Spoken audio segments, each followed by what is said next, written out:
The house called Styles stood silent in the Berkshire countryside, its windows glowing like tired eyes against the December dusk. It was Friday, the 3rd of December, 1926, and inside those walls, a marriage was dying. Not with violence. Not with screaming. But with something far more suffocating, the cold, creeping certainty that love had quietly packed its bags and left without saying goodbye.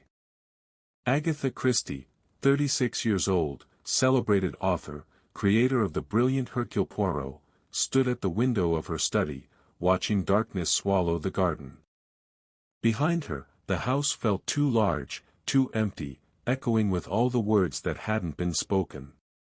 Her husband, Archie, had been distant for months. Withdrawn. His mind somewhere else. His heart somewhere else. With someone else.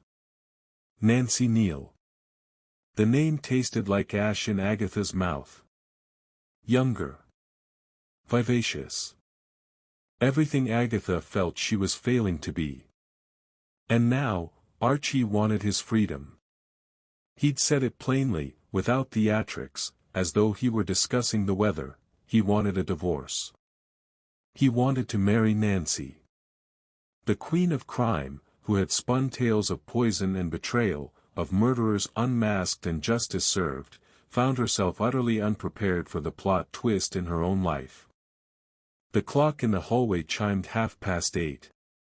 The sound felt invasive, marking time that Agatha wished would simply stop. Upstairs, her daughter Rosalind slept, innocent and untouched by the fracturing world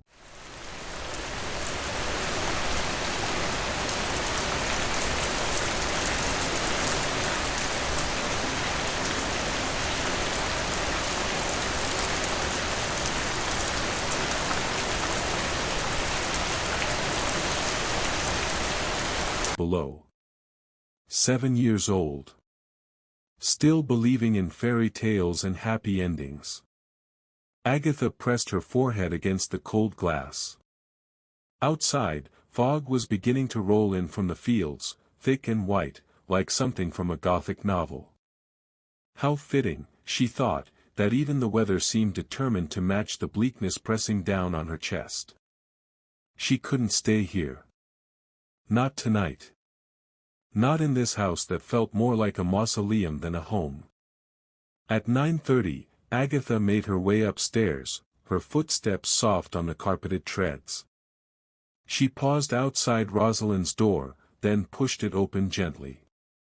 The child slept peacefully, her small face half buried in the pillow, one arm wrapped around her beloved stuffed rabbit. Agatha stood there for a long moment, memorizing the scene. The rise and fall of her daughter's breathing. The warmth of the room. The innocence of sleep. Then she leaned down, brushed a kiss across Rosalind's forehead, so light, so careful, as though the child might shatter, and whispered something too quiet for even the walls to hear. Then she left. The grey Morris Cowley waited in the drive, its chrome fixtures gleaming dully in the light spilling from the house. Agatha's hands trembled as she placed her suitcase in the back seat, alongside her fur coat. She wore a green knitted dress beneath her overcoat, sensible shoes, no jewelry. She looked, she realized, like a woman going nowhere in particular. Perhaps that was accurate. The engine coughed to life, and she gripped the steering wheel, feeling the cold leather beneath her gloved hands. For a moment, she simply sat there, the motor idling, her breath misting in the frigid air. Behind her, Styles remained lit but silent. Archie was inside, somewhere. Perhaps in his study. Perhaps thinking of Nancy. Agatha pressed the accelerator. The car lurched forward, crunching over the gravel drive, and then she was away, headlights cutting twin beams through the gathering fog. Driving at night in 1926 was not like the driving that would come later, in the decades beyond. There were no motorways, no streetlights lining endless ribbons of tarmac. There were narrow country lanes, barely wide enough for 2 vehicles to pass,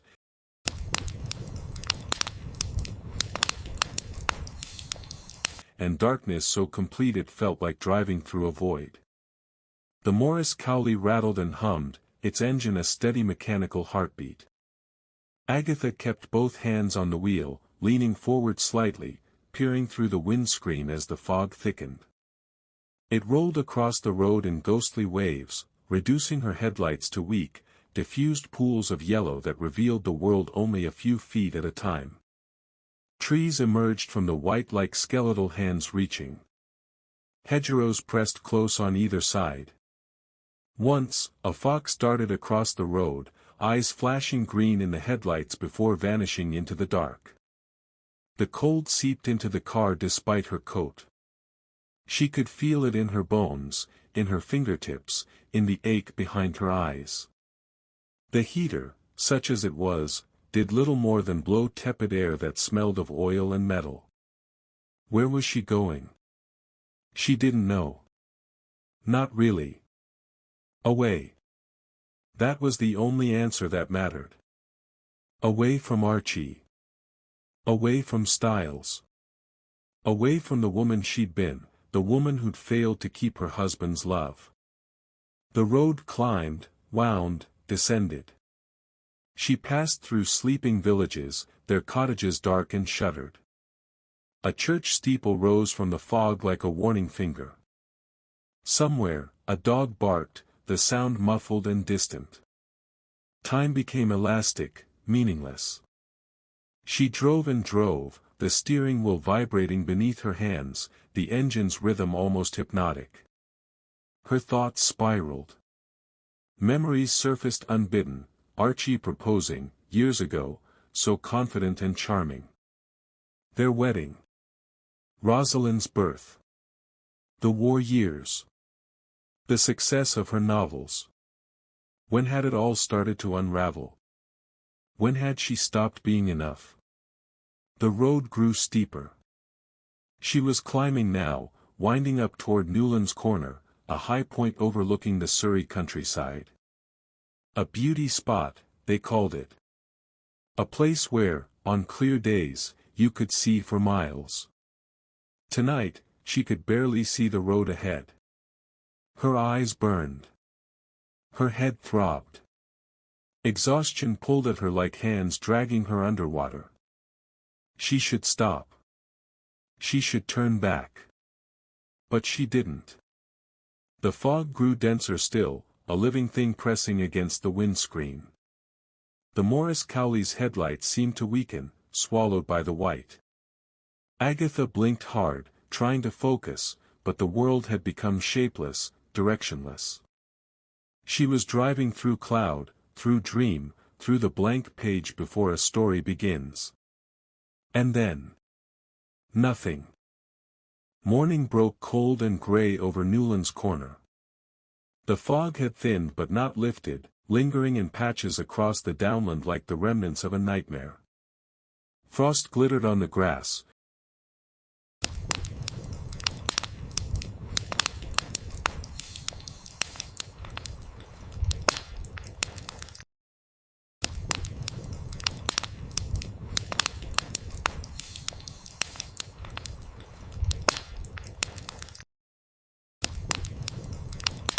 Transforming the landscape into something crystalline and unreal.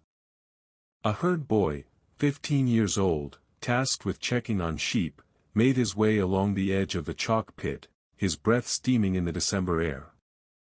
He was thinking of breakfast, of the fire waiting at home, when something caught his eye. A car.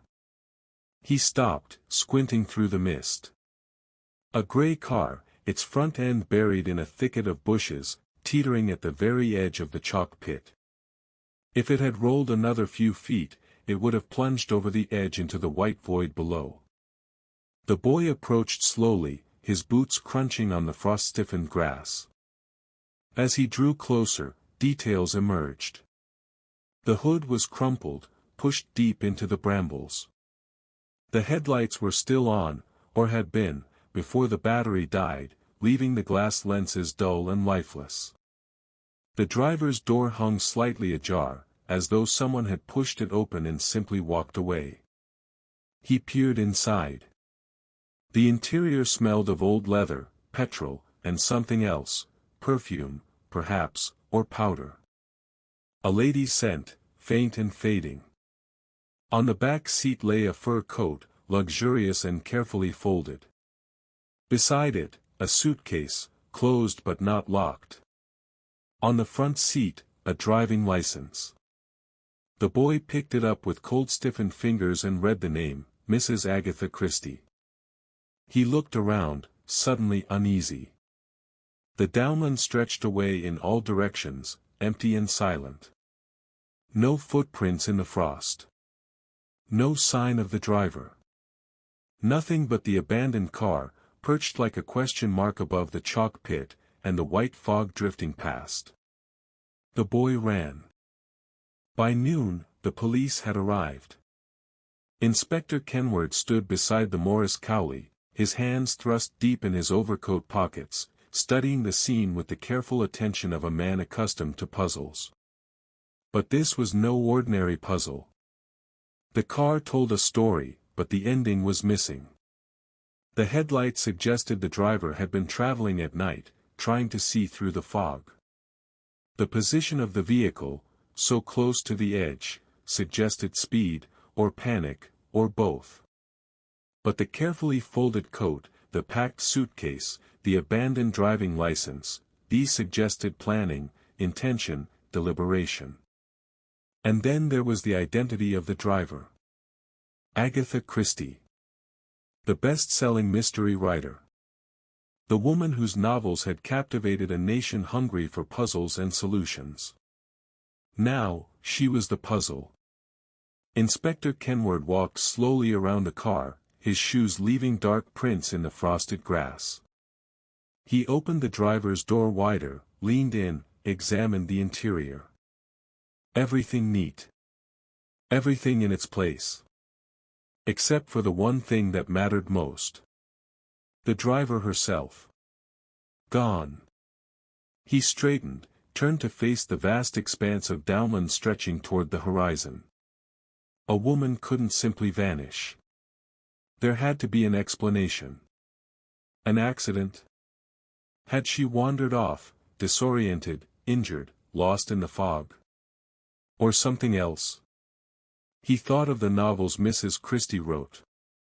Tales of careful murders, elaborate schemes, bodies hidden and secrets buried.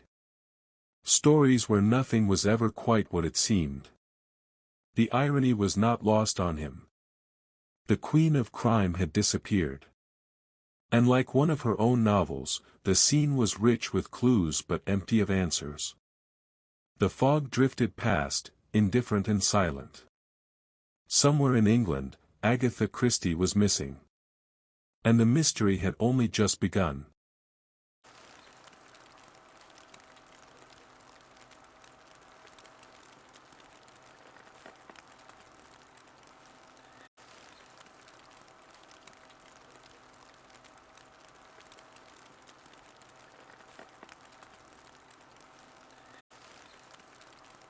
By Sunday morning, the story had escaped the confines of Surrey and spread like wildfire across Britain. Famous novelist missing. Agatha Christie vanishes, car found abandoned. Mystery writer in real-life mystery. The newspapers seized upon it with ravenous delight. Here was a story that wrote itself, rich with irony and drama. The woman who crafted puzzles for a living had become one. By Monday, her photograph appeared on every front page, intelligent eyes, composed expression, dark hair swept back, and beneath it, a single word that sent chills through the nation, missing.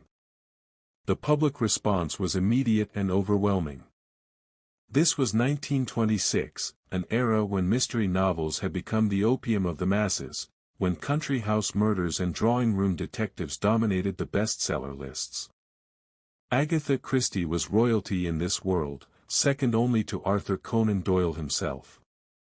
And now she had disappeared, leaving behind only an abandoned car and 100 unanswered questions. The manhunt that followed was unlike anything Britain had ever seen. 15,000 volunteers descended upon the Surrey countryside. They came from London, from neighbouring counties, from as far away as Scotland. Shop clerks and solicitors, housewives and students, all of them desperate to be part of the story, to find the famous author, to solve the mystery. They formed lines and swept through the woods surrounding Newlands Corner, calling her name into the bare winter trees. They searched ditches and ravines, hedgerows and hollow trees. They combed every inch of downland, their boots trampling the frost-stiffened grass, their voices echoing across the empty landscape. Above them, biplanes droned through the grey December sky, flying low over the chalk hills, their pilots scanning the ground for any sign of a body, a scrap of clothing, a clue. The sound of their engines became a constant presence, a mechanical wasp buzz that never ceased, punctuated occasionally by the excited barking of bloodhounds being led through the underbrush. The dogs strained at their leashes, noses to the ground, following phantom scents that led nowhere. Handlers shouted commands. Volunteers crashed through brambles, calling, searching, finding nothing. And at the center of it all, perched above the chalk pit like a silent witness, sat the grey Morris Cowley, now cordoned off with rope, guarded by constables who looked simultaneously bored and uneasy. The car had become a shrine of sorts. Journalists photographed it from every angle. Spectators stood in reverent silence, staring at the vehicle as though it might suddenly reveal its secrets.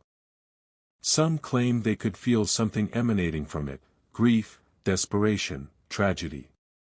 The press cameras flashed constantly, capturing everything: the abandoned car, the searching volunteers, the bloodhounds, the biplanes overhead. Each photograph was rushed back to London, developed, printed, and thrust before the public's insatiable gaze. Britain was obsessed. Inevitably, suspicion turned toward the husband. Colonel Archibald Christie, tall, handsome, distant, found himself under the uncomfortable scrutiny of both the police and the press. He was interviewed repeatedly, his every word dissected,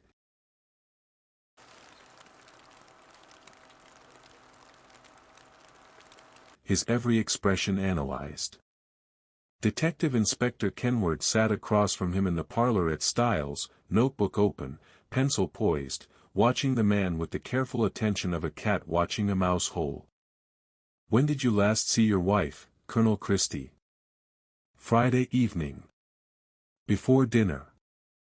"And what was her state of mind?" A pause. Archie's jaw tightened. "Distressed. We'd been having difficulties."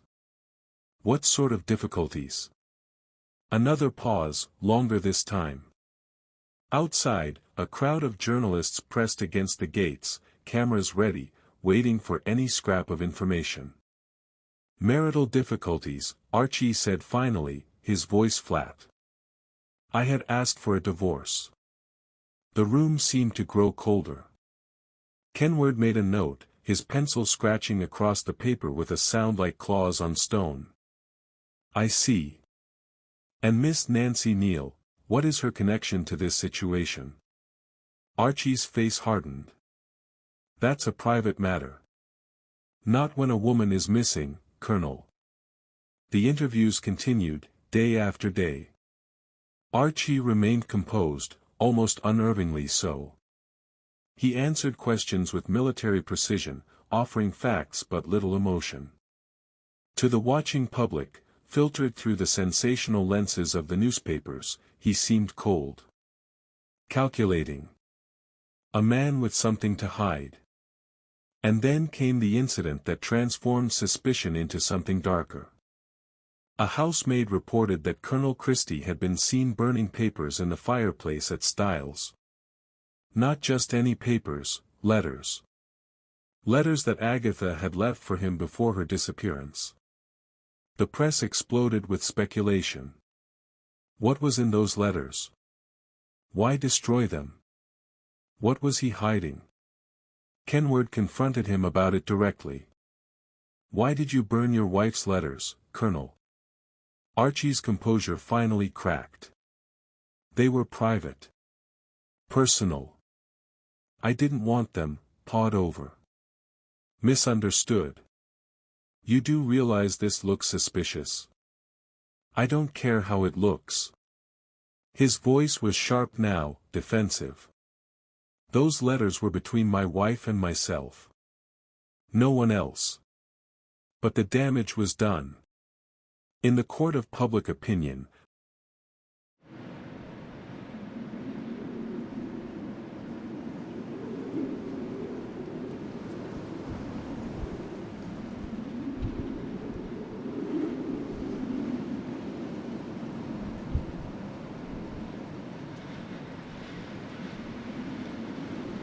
the verdict was already being whispered: he did something to her. He's guilty. The smell of burning paper lingered in Styles like an accusation. On Wednesday, December 8th, the search took a grim turn.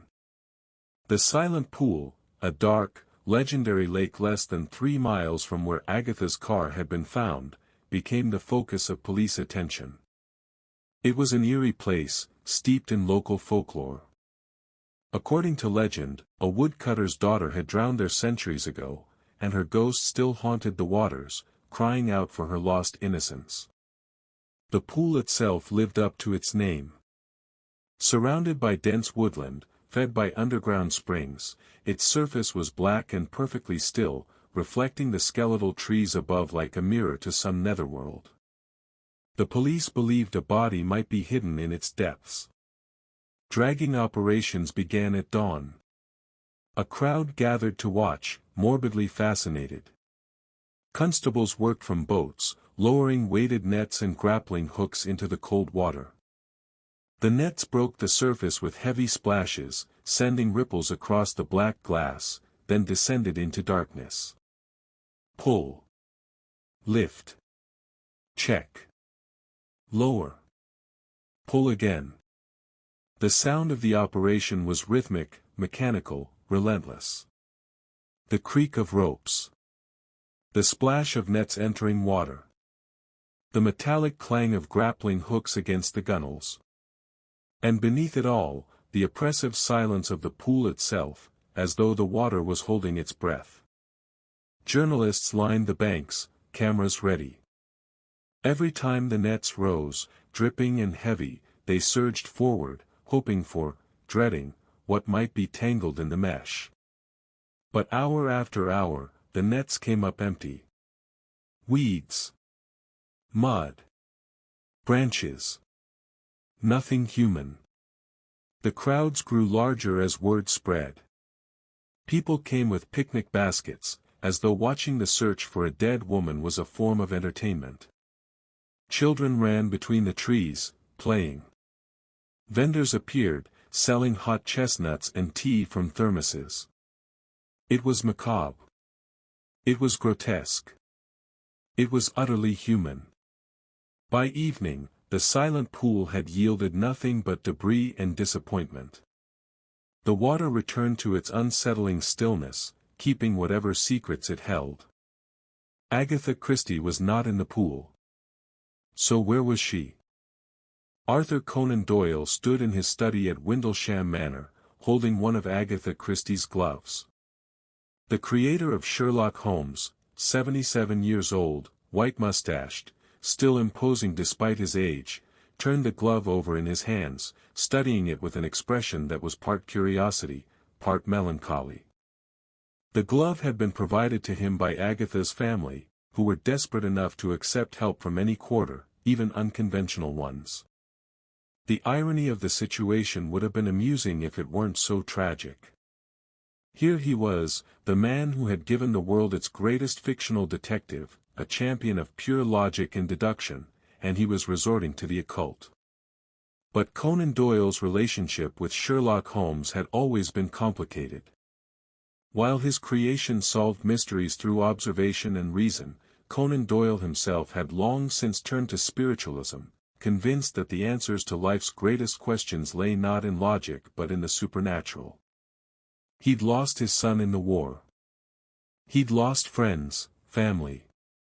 He believed, desperately, completely, that the dead could speak, that mediums could bridge the gap between worlds. If anyone could find Agatha Christie, he reasoned, it was someone who could see beyond the veil. He'd contacted Horace Leaf, one of London's most respected mediums, and arranged for a session. Now, in a dimly lit parlor in Bloomsbury, the two men sat across from each other, a small table between them. The room smelled of incense and old books, the air heavy with expectation. Conan Doyle placed the glove on the table. "This belonged to Mrs. Christie," he said quietly. "Can you tell us anything?" Horace Leaf was a small man with intense eyes and delicate hands. He'd built his reputation not on theatrical séances but on quiet accuracy, on information he shouldn't have known. Skeptics dismissed him as a charlatan. Believers swore he was genuine. He reached out and took the glove, holding it gently, as though it were something alive. The room fell silent. Leaf's eyes closed. His breathing slowed. The minutes stretched out, marked only by the ticking of a clock somewhere in the house. Then he spoke, his voice distant, dreamy. "She is not dead." Conan Doyle leaned forward. "Are you certain?" "Yes." "I see, confusion. Water." "No, not drowning. Water nearby, but not dangerous. She is, dazed. Half asleep. As if walking through a dream." His brow furrowed. "She doesn't know who she is. Or perhaps she doesn't want to know. Where is she?" A long pause. Leaf's fingers tightened around the glove. "North," he said finally. "I see a spa town. Healing waters. People taking the cure. She is there, but, hidden. Not hiding, precisely. More as if she's become someone else." "What do you mean?" "She's wearing a different name."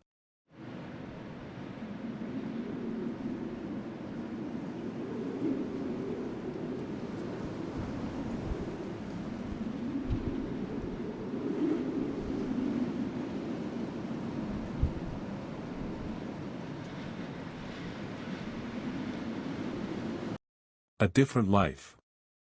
She's escaped. Not her body. Her mind has escaped. Conan Doyle sat back, absorbing this. The medium's words had a strange ring of truth to them, or at least possibility. He'd heard of such things, fugue states, they called them. Psychological collapses where the mind, overwhelmed by trauma, simply shut down and started over. Could that be what happened to Agatha? "Will she be found?" Conan Doyle asked. Leaf opened his eyes, releasing the glove. He looked exhausted. "Yes," he said. "Soon. But not by the police. She'll reveal herself when she's ready. Or when the dream ends."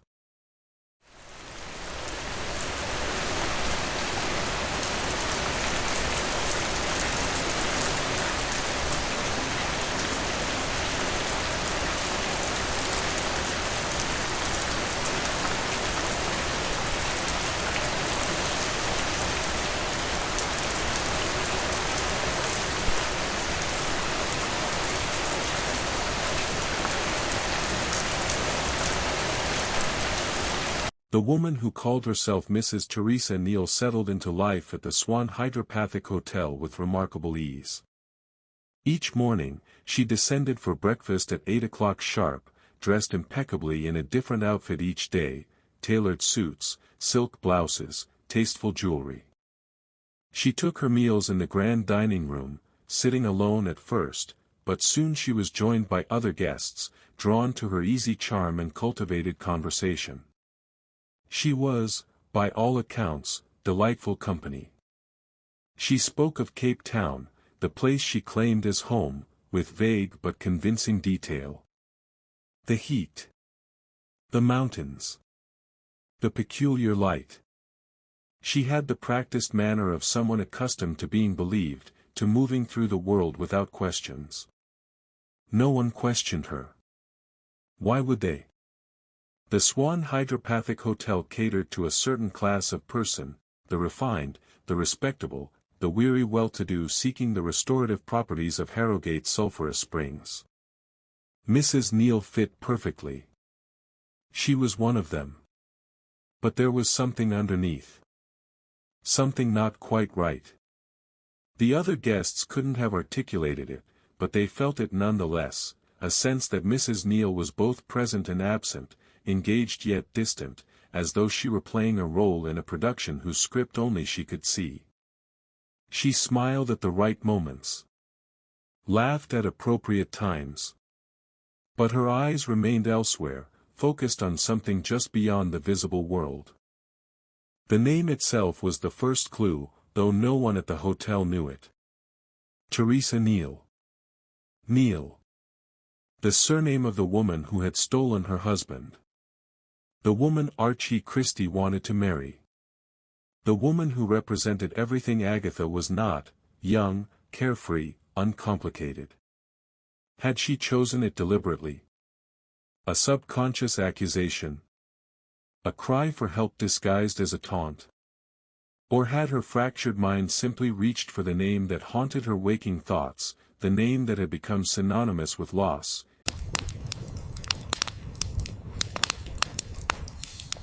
and claimed it as her own? Was she hiding behind her rival's identity, or trying to become her? The psychologists who would later analyze the case would debate this endlessly. But in that moment, in the grand corridors and elegant parlors of the Swan Hydro Hotel, Mrs. Teresa Neal simply was, existing in a strange liminal space between truth and fiction, between Agatha Christie and whoever she'd become. She did not hide. This was perhaps the strangest aspect of the entire affair. A woman who had vanished so completely, whose disappearance had mobilized thousands, who was being sought across the length and breadth of England, and she was dancing in a hotel ballroom. The Swan boasted a small orchestra that played each evening. Jazz, mostly, the syncopated rhythms that had swept across from America and scandalized the older generation. The music poured through the hotel like champagne, bright and intoxicating. Mrs. Neal danced. She took to the floor with various partners, businessmen, retired colonels, a nervous young solicitor from Leeds. She moved with practiced grace, her body remembering steps her conscious mind might have forgotten. The saxophones wailed. The drums tapped and whispered. And Mrs. Neal spun and swayed, her face serene, empty of everything except the music. During the day, she played bridge in the card room, partnering with an elderly widow from Edinburgh. She won more often than she lost, her mind, that brilliant, puzzle-solving mind, still functioning at some deep level, even if the surface was clouded. And in the afternoons, she took tea in the lounge with the other ladies, discussing the scandal that had gripped the nation. "Have you been following the Christie disappearance?" asked Mrs. Robson, a horse-faced woman from Kent, stirring milk into her tea. Mrs. Neal, Agatha, smiled politely. "Oh yes, fascinating business. I think the husband did it," declared Miss Corbett, a spinster with firm opinions on everything. "Murdered her and hid the body. Mark my words." "Perhaps," Mrs. Neal said, her voice thoughtful, distant. "Though I wonder if she simply wanted to disappear.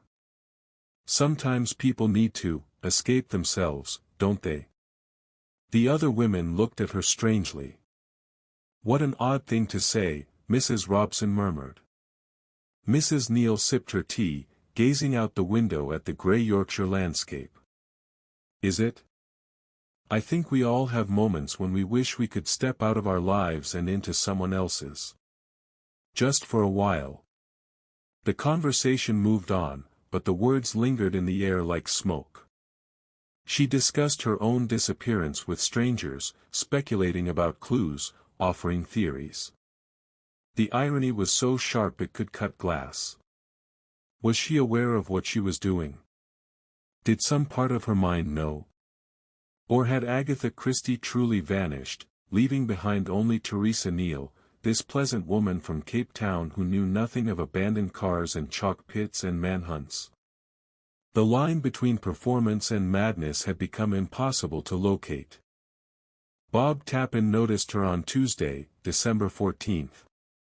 He played banjo in the hotel orchestra, a cheerful man with quick hands and a quicker eye for detail. He'd been reading the newspapers between sets, following the Christie case like everyone else in Britain. The photograph of the missing author had been seared into the public consciousness, that intelligent gaze,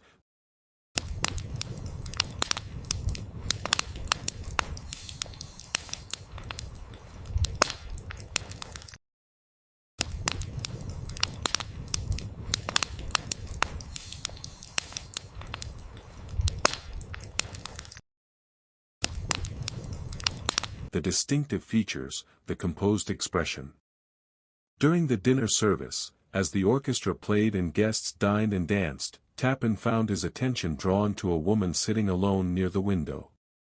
She was reading a newspaper. The light from the chandelier caught her profile.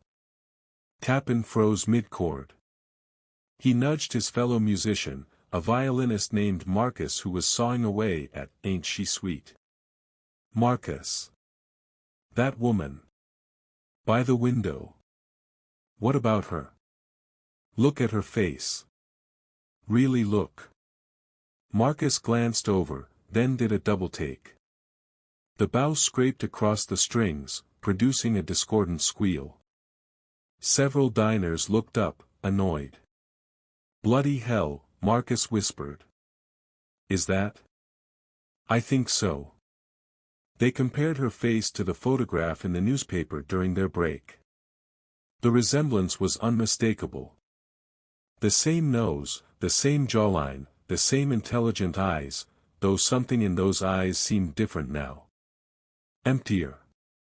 Or perhaps just elsewhere. "What do we do?" Marcus asked. "We tell the manager. Let him decide." But Tappan, sensing the magnitude of what they discovered, went further. During the evening break, he slipped out to the post office and sent a telegram to the police. Agatha Christie at Swan Hydro Hotel Harrogate. Stop certain identification. Stop using name Mrs. Neal. Stop. The trap was set. The police contacted Archie Christie on Wednesday morning. He arrived in Harrogate that evening, traveling by train from London, his face drawn and grey. 11 days had passed since his wife's disappearance. 11 days of suspicion, investigation, and whispered accusations. He looked like a man who hadn't slept properly in weeks. Detective Superintendent William McDowell of the West Riding Police met him at the station. "We're fairly certain it's her, Colonel Christie. But we need you to make a positive identification." "Where is she?" "The Swan Hydro Hotel. She's been staying there under the name Teresa Neal." Archie flinched as though struck. The name, Nancy's name, used like a weapon or a shield. He didn't know which was worse. "What do I do?" "We've arranged for you to enter the hotel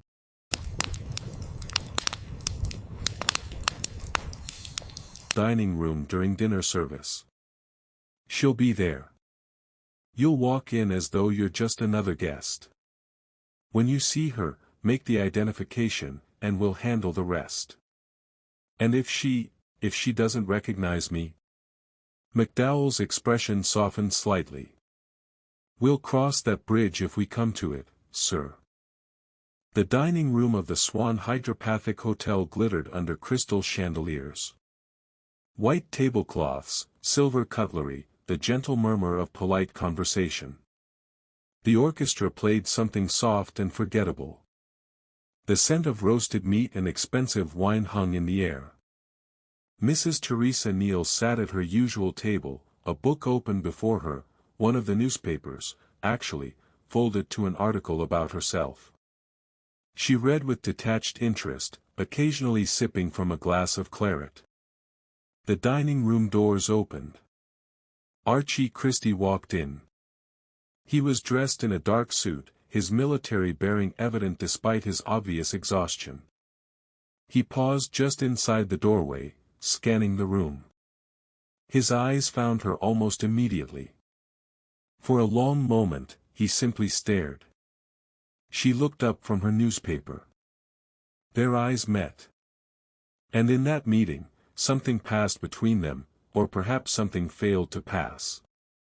Archie searched her face for recognition, for his wife, for the woman he'd married 13 years ago. What he saw instead was a stranger wearing his wife's features. She regarded him with polite curiosity. The way one might look at an acquaintance encountered unexpectedly in an unfamiliar place. No shock. No tears.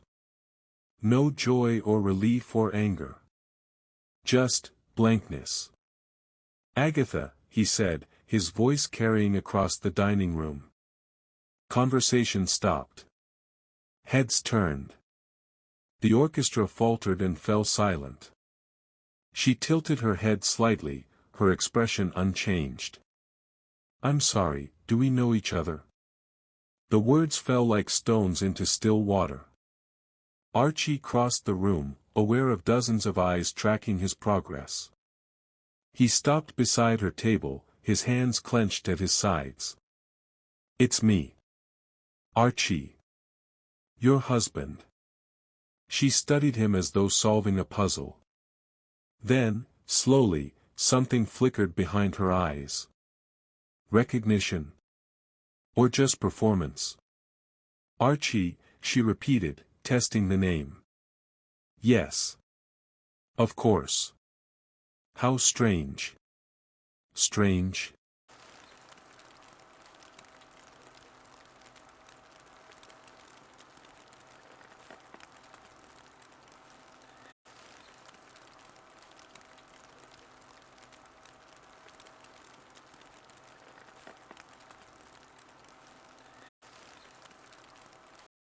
His voice cracked. "Agatha, where have you been? Everyone's been searching for you. They thought you were dead." "Dead?" She seemed genuinely surprised. "No. I've been here. Taking the waters. I'm Mrs. Neal." She said it with certainty, as though this were obvious. "Teresa Neal. From Cape Town." "You're not," he stopped himself, aware of the audience, the watching guests. He lowered his voice. "You're Agatha Christie. You're my wife. You disappeared 11 days ago." She frowned, troubled. "That's not. I don't think." And then, like a curtain falling, her composure fractured. Her hand went to her temple, pressing hard, as though trying to hold something in, or keep something out. "I don't remember," she whispered. "I don't remember anything." Within the hour, reporters had descended on the hotel like locusts. How they'd learned of it so quickly remained a mystery. Perhaps one of the staff had telephoned the papers, eager for the reward money. Perhaps word had simply spread, as secrets always do in small towns. The result was chaos. Flash bulbs exploded in the winter darkness outside the Swan Hydro Hotel. Journalists shouted questions. Cameras clicked and whirred. A crowd gathered, morbidly curious, pressing close. Inside, police formed a barrier around Mrs. Neal, around Agatha, as she was escorted through the lobby toward the waiting car. She'd asked for her coat, her gloves, her suitcase. She moved with mechanical precision, her face hidden behind her hand. Archie walked beside her, his hand hovering near her elbow but not quite touching. The distance between them, physical and otherwise, was a chasm. Mrs. Christie. What happened to you? Where have you been? Did you plan this? Is it true you don't remember? The questions came like blows. She didn't respond, didn't look up. She was Teresa Neal. She was Agatha Christie. She was no one at all. The car door opened. She climbed inside. Archie followed. As they pulled away, the hotel lights receding behind them, she finally spoke, her voice small and lost. "I am Mrs. Neal," she said. "I don't know who you're talking about.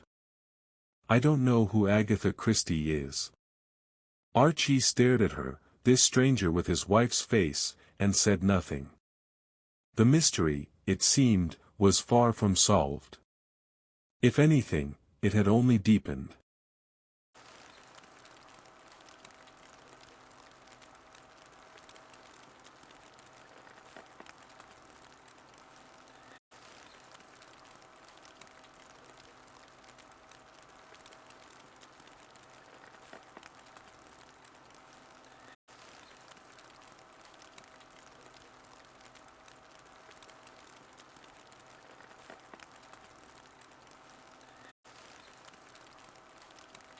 They took her to Abney Hall, her sister's sprawling country estate in Cheshire. Away from the reporters. Away from the cameras. Away from the questions that had no answers. She arrived wrapped in blankets despite the mildness of the December evening, as though she were recovering from a long illness. Perhaps she was. Not of the body, but of something deeper, that essential part of the self that holds everything together, that keeps the machinery of identity running smoothly. In her, that machinery had stopped. Or perhaps it had simply been shut off deliberately, the way one might close down a factory that had become too painful to operate. The doctors came. Men with kind eyes and grave expressions, carrying leather bags full of instruments and opinions. They examined her, asked questions, took notes. They conferred in hushed tones outside her room. The diagnosis, when it came, was both explanation and evasion, psychogenic fugue. Dissociative amnesia brought on by extreme emotional distress. In simpler terms, her mind had protected itself by forgetting. The unbearable weight of her life, the failing marriage, the impending divorce, the humiliation, the heartbreak, had been too much. So her consciousness had simply stepped aside, allowing someone else to take over. Mrs. Teresa Neal. A woman with no past, no pain, no abandoned car at the edge of a chalk pit. The medical establishment accepted this explanation. Some members of the public did as well, sympathetic to a woman who had suffered so publicly. But others, many others, were less charitable. It was a publicity stunt, they said. A clever scheme to sell more books. She wanted revenge on her husband, they whispered. She wanted to embarrass him, to make him suffer as she'd suffered. She's a liar. An attention seeker. A fraud. The newspapers, which had mourned her disappearance so dramatically, now turned on her with equal fervor. Cartoons appeared showing her peeking out from behind hotel curtains, laughing at the massive search effort. Editorials questioned her character, her honesty, her mental stability. The nation that had searched for her so desperately now judged her mercilessly. Agatha said nothing. She remained at Abney Hall, recovering. Resting. Remembering, or pretending not to remember. Even to those closest to her, she maintained the same story, she recalled nothing of the 11 days. Nothing of the drive, the hotel, the dances, the bridge games. Nothing of being Teresa Neal. It was as though those 11 days existed in a locked room inside her mind, and she had thrown away the key. Or perhaps she'd simply closed the door and walked away, leaving that version of herself behind forever. 2 years passed. In 1928, the divorce was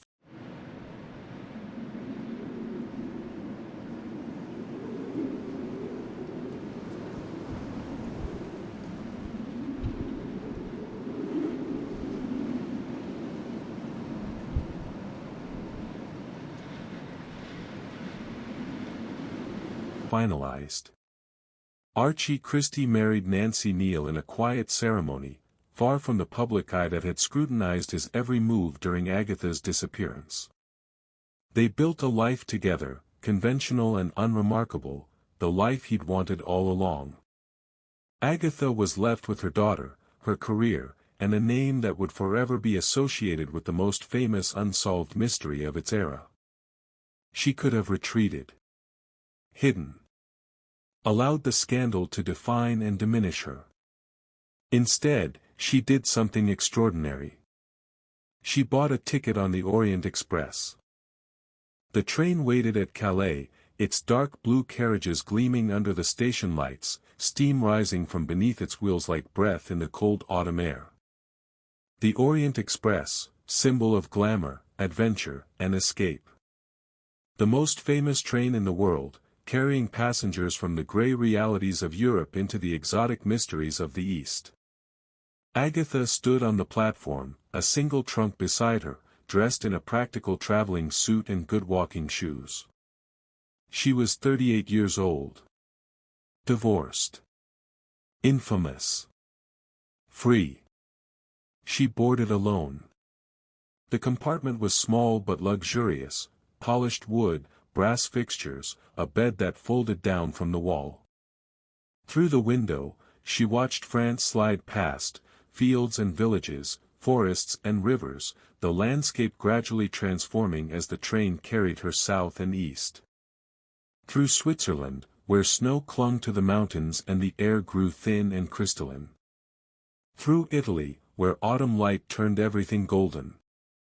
Through Yugoslavia and Bulgaria, where the world became less familiar, more strange. And finally, after days of rhythmic travel, the clack-clack-clack of wheels on tracks, the gentle swaying of the carriages, the hypnotic progression through landscape, she arrived in Istanbul, where East met West in a riot of color and sound and scent. But Istanbul was not her destination. She continued on. South. Into Syria. Into Iraq. Into the desert. To Baghdad. The archaeological dig at Ur was a world away from Surrey, from Styles, from everything she'd known. Here, in the southern Iraqi desert, a team of archaeologists was excavating one of the most ancient cities in human history. 5,000 years ago, people had walked these streets, worshipped in these temples, lived and loved and died beneath this same relentless sun. Agatha had come as a visitor, curious about the work, seeking material for a new novel.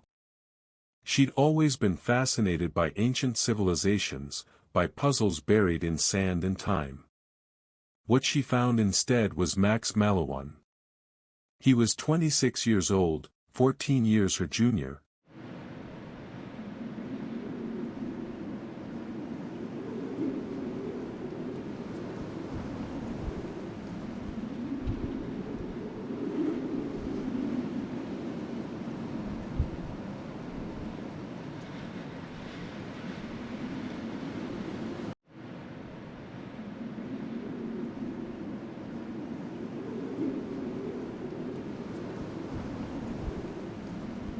A junior archaeologist with kind eyes, gentle humor, and a passion for the past that matched her own fascination with mysteries.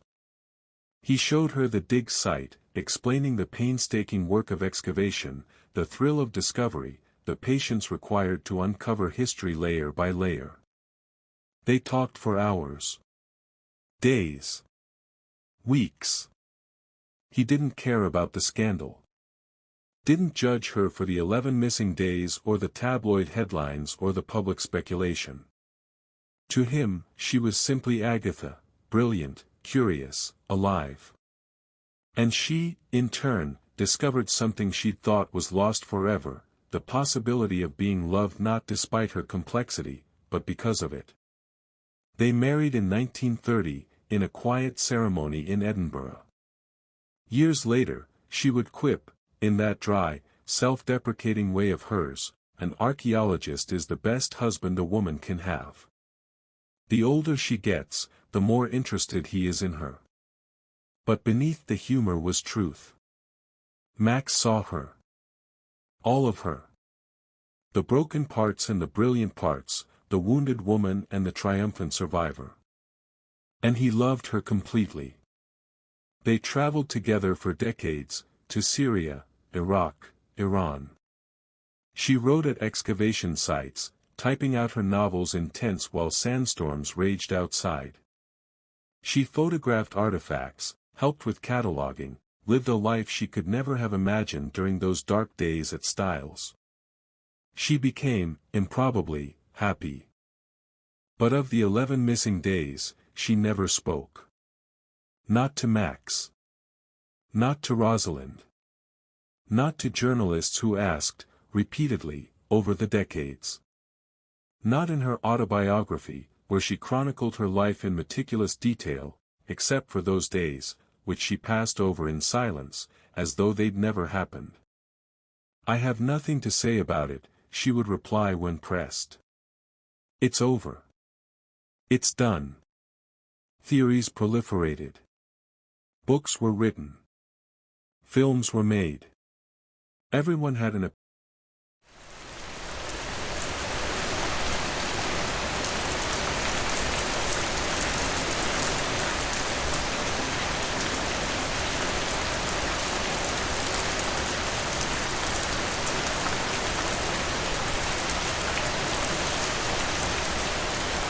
opinion about what really happened, why she disappeared, whether she remembered or was still performing the role of the amnesiac.